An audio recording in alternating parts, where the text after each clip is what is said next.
Ասադի իշխանափոխությունից ամիսներ անց Սիրիայի ժամանակավոր կառավարությանը ենթակա զինված ուժերը ներխուժել են Լաթաքա եւ Տարտոս, պայքարելու նախկին վարչակարգին աջակցող աշխարհազորայինների դեմ։ Տեղի ունեցողը արդեն որակվում է որպես 21-րդ դարին ոչ բնորոշ, սակայն ցավալիորեն կրկնվող ողբերգություն, կրոնական հողի վրա իրականացվող զանգվածային սպանություններ։ Ինչ է կատարվում այժմ Սիրիայում հաշվի առնելով Ասադի իշխանափոխությունից ընդամենը ամիսներ անց մենք տեսնում ենք ակնհայտ ցեղասպանություն, որի ընթացքում մորթվում են կանայք, երեխաներ, քաղաքացիական անձիկ,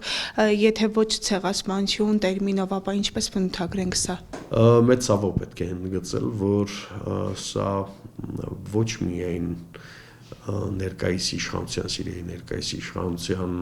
հսկողության տակ գտնվող անկանոն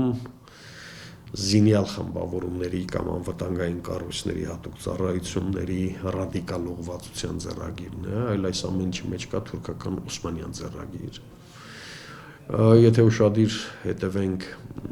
այդ սպանդը իրականացնողների եւ խոսակցական արաբերենին եւ ընդհանրապես օտալեզուներով որ խոսում են եւ դիմագծերին, տեսնենք ակնհայտորեն, որ այդտեղ Միջին Ասիայից, Լիբիայից, տարբեր երկրներից, այսպես Սիրիա բերված վարձկաններ են, որոնք հստակ ցեղասպան ձեռագրով, նույն այն ձեռագրով, ինչ որ մասնակցեցին նաեւ գազարակցության համար նորություն չէ, մեծ հաշվով նրանք սովոր են բազմեթնիկ հասարակություն է եւ մեկը մյուսի նկատմամբ առավելություն ունենալու համար օգտվում է պատեհ առիթից։ Հիմա պատեհ առիթն է, որպեսզի այդ այսպես կոչված ճնշված սուննիական խմբավորումներ իրենց վրեժը լուծեն ալավիական համայնքից։ Գասպարյան, եթե համեմատական անցկացնենք Արցախում, հետո Գազայում եւ այժմ Սիրիայում, կտեսնենք, որ նույն թուրքական ձեռագիրն է, ու միջազգային կառույցները ակնհայտ լուռ են, կարծես թե կոչերով սահմանափակվում են եւ ավելի գործուն քայլեր չեն անում։ Այդ դեպքում ինչումն է նրանց գործունեության նպատակը։ Եվրոպական երկրների արձագանքը շատ մեզ հայտնի է, թե Արցախում 44 օրյա ժամանակ եւ ընդհանրապես բոլոր երկրների, այսինքն մենք տեսել ենք, դա հայտարարությունների մակարդակով են ընդհանրապես, բայց ռեալ լուրջ քայլեր մենք այդպես էլ ականատես չեղանք։ Ինչու, որովհետեւ կար ծրագիր, որի մասնակիցներ Հայաստանի գործող իշխանությունը, որի նպատակն էր նաեւ ձերբազատվել Արցախյան գլխացավանքից, Հիմա ինքը դերակատարի, կատարածուի դերում է թե նախաձեռնողի, դա էական չէ։ Ինքը գլխավոր դերակատար էր համենայն դեպս այս իշխանությունը այդ գործում։ Եվ ինչ աշխարհը բնականաբար որևէ ռեալ քայլ չձեռնարկեց, բացառությամբ իհարկե հրադադարի 2-3 դեպքերի, նաև հոկտեմբեր 18-ի հայտնի նախաձեռնության, որ Ռուսաստանից եկավ այդ նախաձեռնությունը եւ որի նպատակը պատերազմական գործողությունների դադարեցումն էր, ինչին ընդդիմացավ այս իշխանությունը։ Ինչ պիտի աներ միջազգային հանրությունը ընդդիմանար ճնշում գործադրեր Ադրբեջանի վրա, դա նշանակում էր լեգիտիմացնել այն ամբողջ գործընթացի, ինչ որ տեղի էր ունեցել Մինսկյան բանակցային գործընթացի տապալումից հետո, որի կնքահայրը հենց այս իշխանությունն էր։ Հիմա նույն դեպքն էլ կրկնվում է այդտեղ։ Այսինքն Եվրոպան եւ Արևմուտքը ալավիների նկատմամբ տեղի ունեցածը, եթե դատապարտի, նշանակում է, որ ռուս-իրանական դերակատարման ակտիվացման համար հնարավորություն է տալու հենց Սիրիայում, ինչի դեմ է նախաձեռնվել այս նախճիրը, այս ցեղասպանությունը, սպանդը։ Ցավում եմ, որ այս ամբողջի համար սիրիացի ժողովուրդն է վճարում իր արյամբ, իր որդիների արյամբ է վճարում եւ տարածաշրջանային տարբեր պետություններ պարզապես առևտուր են անում սիրիացիների արյամբ։ Սա է իրականությունը։ Ցավոք, որովհետեւ այդ ձեռագրում տեսեք օրինակ ես ինքս նաև արաբների, թուրքերի հոգեբանությանը, մտածողությանը, քաղաքական մշակույթին ծանոթ լինելով կարող եմ հստակ մի բան ասել ձեզ։ Արաբների համար տարեցներին կանանց երեխաներին մորթելը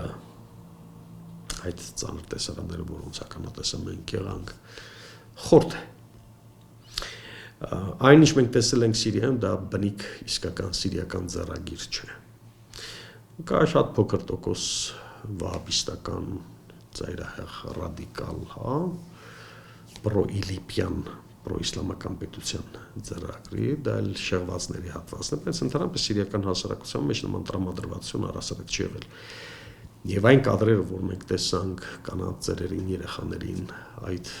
ամբողջը, որքան էլ սիրիական հասարակության մեջ այդ ներքին թշնամանքը, ատելությունը եփված, երրացած լինի, այդուհանդերձ կոտորածների այդ ձեռագիրը ես վերագրում եմ թուրքական, նեոսմանական ավելի շուտ, հա, ձեռագրի։ Սա է խնդիրը, որ թուրքական միջամտությունը առհասարակ Սիրիայում չափսաման չի ճանաչում եւ դա գալիս է դեռ ոչ թե քաղաքացիական պատերազմի տարիներից, այլ անխայտապաղետ եւ տապալված դիվանագիտությունից, որը դեռ 2006-7 թվականներին վարում էր Բաշար Ասադը որպես Սիրիայի նախագահ, դաշնակցային եւ ռազմավարական մակարդակի բարձրացնելով Թուրքիայի հետ հարաբերությունները առանց հաշվարկելու այն ռիսկերը, ինչի ականատեսը մենք եղանք հենց քաղաքացիական պատերազմից 4 ամիս անց անմիջապես 2011 թվականի ամռանը արդեն Թուրքիան պաշտոնապես դիրքավորվել էր որպես Ասադյան ռեժիմի թշնամի, սիրիական պետության թշնամի, բայց ներկայացնելով որպես սիրիացիների համար այսպես փրկողակ հանդիսացող պետություն։ Սիրիայում մենք ունենք մեծ հայկական համայնք, ընդ որում արդեն 2 հայ սպանվել է հարյավրդի ու միայն ՆԳՆ-ի արձագանքը տեսանք, այն էլ բավականին ուշացած։ Այս պարագայում ինչ պետք է անի եկեղեցին, պետությունը, իշխանությունը։ Իշխանությունը Հայաստանի, իշխանությունը Հայաստան թող կարողանա սեփական երկրում կազմակերպել խնդիրները ուր մնաց առհասարակ թշնամի հռչակված Սփյուռքի մասին մտածի։ Սփյուռքը այնքան է օտար այսօրվա իշխանության համար, որ իրենք ունեն հատուկ հանձնարարությունների դեսպան, թե գրասենյակ Սփյուռքի եւ այլն հարցերով, որը զբաղված է Սփյուռքի պառակտմամբ,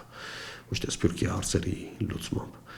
Մերձավոր Արևելքում վերջին 5-6 տարվա ընթացքում հատկապես հակքրիստոնեական ալիքի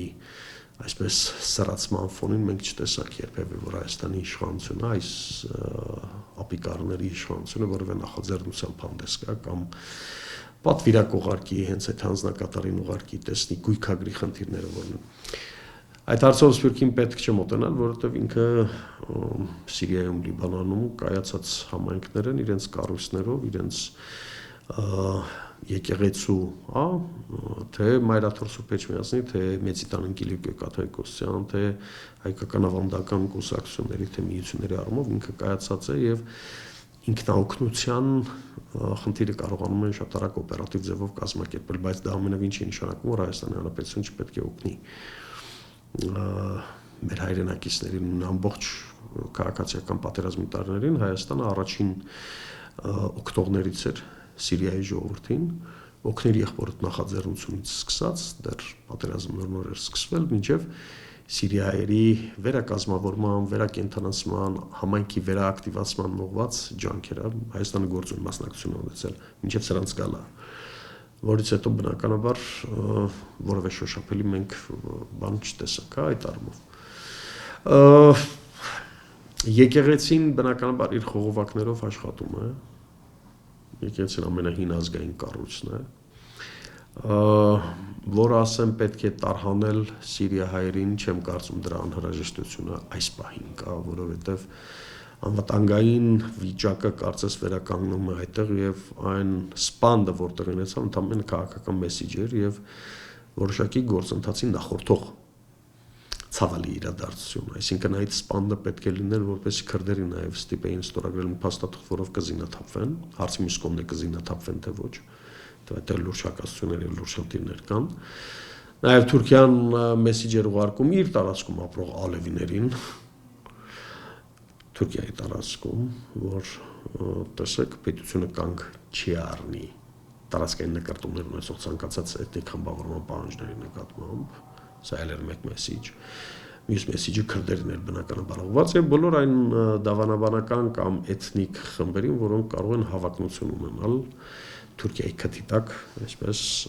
այլ կիսապետական կամ պետական ավտոնոմ, ոչ ավտոնոմ, այդքան դե յուրե ճանաչված, դե ֆակտո ճանաչված ինչ-որ պետություն ստեղծել մասին մտածել։ Կարծում եմ, որ Սիրիայում հայրենական կամ ազգային երկխոսության մեկնարկը պիտի տրվի բանակցային լուրջ process-ի միջոցով եւ դրա երաշխավորը պիտի լինի արևմուտքը, որ ամենագործուն մասնակցություն ունի այդ հարցում, այդտեղ է որ փոքրամասնությունները կրոնական թե ազգային իրենց խոսքը ասելու հնարավորություն ունեն։ Այնպես չէ որ հայությունը Սիրիայում այսպիսի աղետների միջով չի անցել կամ նույն Լիբանանում։ Լիբանանում 15 տարի հայությունը մասնակիցն եղել քաղաքացիական պատերազմի, որի դերն ու նշանակությունը մինչև օրս բոլոր կողմերը խոսում են բոլոր հակամարտող դրական չեզոքության, այսինքն պրոպետական դիրքորոշում եւ արդարացրեց հայությունը իր այդ դիրքորոշումը։ Կարծում եմ, որ այս սխալները եթե ուղղվեն, սլաք չպետք է ուղղել հայերի դեմ, որ սա հատուկ հայերի դեմ ուղղված բաներ։ Բնականաբար խաղը շատ ավելի մեծ է, քան որևէ մեկը կարող է պատկերացնել, եւ զոհերը շատ են։ Դրա մեջ նաեւ հայ զոհեր ցավոք լինում են, սա այլ օրինաչափ է, որովհետեւ այդ տարածքներում, Լատակիայում Տարտուսում, Լատակիայում ամենայն դեպս շատ ակտիվ ավանդական համայնք են ունեցել։ Նգնն ասաց, որ գործուն ջանքեր է ներդնում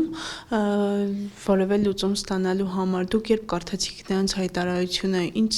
ապրումներ ունեցաք, ինչ զգացիք։ Հայաստանի Հանրապետության ներքին գործերի նախարարության ցանկացած հայտարարություն ինձ համար մեկնելի եւ մեկնաբանելի չեն։ ՀՀ ներքին գործերի նախարարությունը թող փորձի սեփական երկրում անվտանգությունը, դեմոկրատական արժեքները եւ մարդու իրավունքները պահպանել, հետո խոսել ինչ-որ միստիկ ելույթներով կամ այդպիսի եզրաբանությամբ, որը կարող է տպավորություն ստեղծել, որ գործ են անում։ Հունիսի 12-ի ջարդն ու կոտորածը, որ սեփական քաղաքացիների նկատմամբ արեցին, դատական process-ը տեղից չի շարժվում, թող իրենք դրա մասին խոսեն, մինչև այդպես վերամբարձարտահայտություններ անելը։ Ինչ գործ պիտի անեն իրենք, ինչ գործ կարող են անել ընդհանրապես Հայաստանի իշխանությունները, սեփական իշխանության աթոռին կանված հայտնի անձնավորության անվտանգություն պահելուց բացի, ուրիշ ոչ մի բանով իրենք չեն զբաղվում եւ երբեք չեն զբաղվել ոչ Հայաստանի, ոչ Արցախի, ոչ հայ ժողովրդի ազգային պետական շահերի պահպանությամբ։ Գասպարյան, միգուցե սխալ եմ նկատում, բայց վարչապետը Թուրքիային ցավակցելիս կամ շնորհավորելիս առաջին երկրի ղեկավարների շարքում է, սակայն երբ հերթը հասնում է որևէ կերպ մեղադրելուն, վարչապետը լռում է։ Չենք տեսնում նաև Սիրիայի դեպքերի հետ կապված որևէ մեղադրանքով հանդես գալու վարչապետի հայտարարությունները։ Ում այս ամեն ինչին զուգահեռ մենք Ադրբեջանի հետ խաղաղության օրակարգ ենք քննարկում, եթե ամեն դեպքում բացվի Զանգեզուրի միջանցքը, հնարավոր է, որ նույնը կատարվի նաև Հայաստանում, հաշվի առնելով, որ Ադրբեջանը կարող է մտնել մեր գյուղեր եւ առանց ջանքերի ոչնչացնել հայերին։ Ոչ, նման բան չի լինի։ Ոչ թե որովհետև Ադրբեջանը չի անի, այլ հայ ժողովուրդը այդքան արժանապատվություն ունի, որ չթողնի որևէ մեկին մտնի իր տարածք եւ սպանդ կամ ցեղասպանություն գործի, անկախ փաստից վարչապետի աթոռը զբաղեցնող անձի անունը Պողոս է, Պետրոս թե Նիկոլ Փաշինյան։ Դա հայ ժողովրդի արժանապատվության, մարտունակության հարցն է, այդպեսի բան ես բացառում եմ, որովհետև հայ ժողովուրդը ներողություն ոչխար չէ, որ պարանոցը դնի թշնամուտակ, ասի արի ինձ կոտորի, սա մեկ։ Երկրորդը մենք մեկ ազգ ենք, ունիտար պետություն ենք եւ մոնոլիտ ժողովուրդ ենք, 97% հայեր են, մենք իրար մորթելու հարց չունենք ի տարբերություն այլ պետությունների։ Եվ երրորդը, երբ հարցը վերաբերում է մեր անվտանգությանը, ես կարծում եմ մենք այս բոլոր քաղաքական հակասությունները մի կողմ կթողնենք եւ կլծվենք սեփական երկրի պաշտպանությանը եւ անվտանգության ապահովմանը, այնպես որ ես դա բացառում եմ։ Ինչ վերաբերում է հարցի առաջին հատվածին, երբ տարածաշրջանը եռում է եւ աշխարհը նոր անվտանգային ճարտարապետություն է գծում, որի մեջ Հայաստանը պետք է հասկանա իր տեղն ու դերը որն է, բայց քո երկրի վարչապետը զբաղված է զազրախոսությամբ, հախուռն եւ անհավասարակշիռ հայտարարություններով, զբաղված է լոկալ մակարդակի ինչ-որ ընտրությունների, պրայմերիզների մասնակցությամբ կամ ստատուս գրելով, այդքան պարապ է, նշանակում է, որ ինքը բանկրոտի է մատնված, վաղուց։ Ինքը չունի որևէ առաջնահերթություն այս պետության հետ կապված, այս պետության ճակատագրի հետ կապված, իր արտաքին լեգիտիմության միակ երաշխավորը եղել է եւ շարունակում է մնալ Թուրքիայի նախագահը, որին էլ դիմում է բարբերաբար, երբ զգում է, որ սեփական իշխանությունը կամ սեփական աթոռը խարխրվում է։ Նա շարունակում է սպառնալ հայ ժողովրդին, ծաղրել հայ ժողովրդին, սպառնալ պատերազմով, հենց զգում է, որ իր աթոռը այսպես սասանվում է։ Սա է ամբողջ իրողությունը, այլապես կառավարության նիստերի այդ կապիկություններից սկսած թույլ տվեք այդպես անվանեմ, մինչև պետության ինստիտուտների անգործությունը, ռազմավարական մտածողության բացակայությունը եւ մաղձ թափելը սեփական հայրենակիցների նկատմամբ սրանցից բացի ուրիշ բանով չի զբաղվում այս իշխանությունը, այնպես որ ես անիմաստ եմ գտնում որևէ տարածաշրջանային հարցի վերաբերյալ մեկնաբանել Հայաստանի իշխանությունը հորժորված ոհմակի կամ խունտայի այսպես գործողությունները։ Ինչպես Արցախում եւ Գազայում, այնպես էլ Սիրիայում աշխարհը շարունակում է ձևական հայտարարություններով դատապարտել արյունալի իրադարձությունները, գործնականում անգործության մատնվելով։ Հասմիկ Անտոնյան, Սուրեն Դավթյան, Գևորգ Մարտիրոսյան, Եվրոմեդիա 24։